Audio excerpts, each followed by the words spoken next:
ISO 14001, c'est une certification, c'est une démarche volontaire de l'entreprise qui permet en fait de suivre un référentiel donc, qui est national et qui atteste que l'ensemble des entreprises certifiées répondent aux mêmes exigences en termes d'environnement.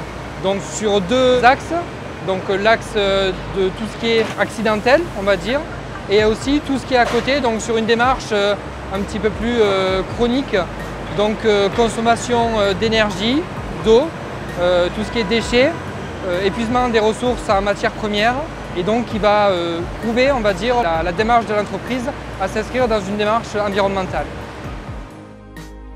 Ça fait un petit peu plus de 6 ans que Balzan est certifié.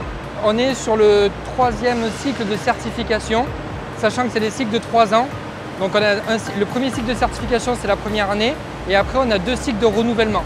Donc là, on va entamer le 3e cycle de certification en fait. Sur le côté ISO 14001, sur nos principaux axes de travaux, on peut dire qu'on travaille sur la consommation d'eau, parce qu'on est des teinturiers, du coup on consomme quand même beaucoup d'eau, sauf que Balzan fait en sorte de consommer le moins possible d'eau.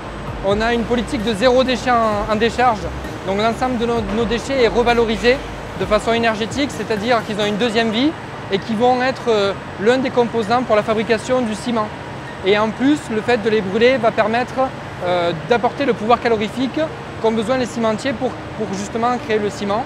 Ensuite, on a tout ce qui est traçabilité des déchets dangereux, où là, on met un point d'honneur vraiment à suivre nos déchets de la création, donc chez nous, jusqu'à l'élimination, pour être sûr que nos déchets ne finissent pas en décharge ou au milieu de la nature.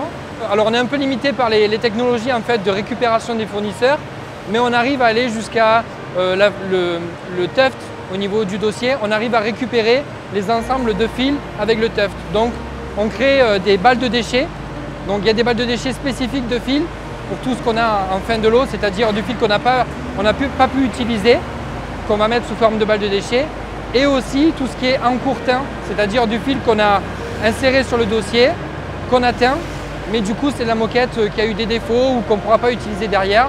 On va aussi en faire des balles de déchets, les renvoyer aux fournisseurs qui vont les réinsérer dans leur cycle de fabrication en fait. Donc c'est les balles qu'on voit derrière nous quoi, ici. Bon, on a une stagiaire qui nous a fait un petit cadeau sympa avant de partir, un petit gâteau avec des dessins qu'elle avait fait elle-même dessus. Sur un côté prévention des risques quoi. La sécurité est partout dans l'entreprise, même dans les gâteaux.